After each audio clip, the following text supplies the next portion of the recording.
Hey guys, Nick Espinosa, your chief security fanatic here. And today I'm actually talking about an article I read in CNBC that I thought was beyond fascinating. Now, before we dive into the specifics of that, consider this scenario. Assume for a moment that you or I decide to get drunk and then blow off steam against a company we don't like. In this case, let's say Facebook or Google. Let's say posting on our Facebook wall, like, I hate Google or I hate Facebook, or screw you, Mark Zuckerberg, using harsher language, or, I'm going to go beat you up or something like that. And this is where it gets interesting.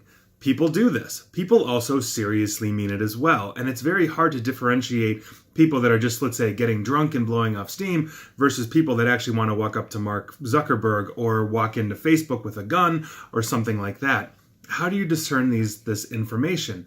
Well, in this article, it's very fascinating, but Facebook has actually taken it to the next level, and some of their former employees have called it Big Brother-esque. Now, they have 2.7 billion active users on Facebook, and if 0.01% of those users are a threat, like an actual legitimate threat to Facebook's organization, institutions, employees, locations, etc., then that is 270,000 potential threats around the globe that Facebook has to deal with daily.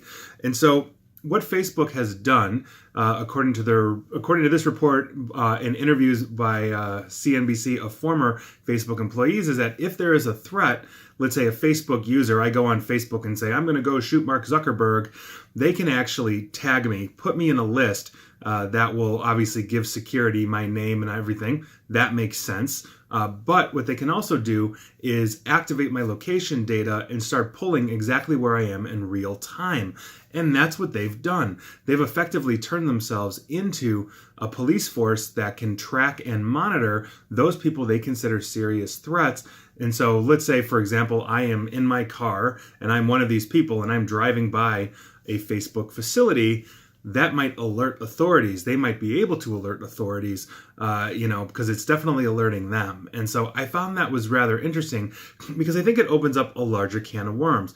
We have a lot of large corporations that probably a lot of people aren't happy with, typically due to customer service or something along those lines. And as we are discerning people that are just blowing off steam versus people that are legitimate actors for threat, that's a real problem. And if a company has the ability to data mine that person, pull them up in real time, should they be able to, or is that overstepping their reach because they're not actually a police force that is authorized by the government?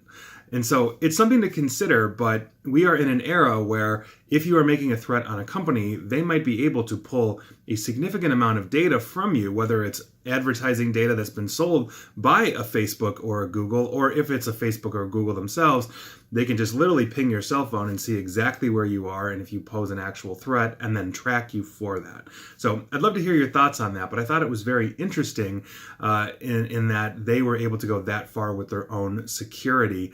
And I wonder what that looks like for the future and corporate security versus actual government policing and law enforcement. So let me know what you think. I'd be curious to hear that. And please like, share, follow me here on Facebook and Twitter at NickAESP. And as always, stay safe and stay online. Thanks, guys.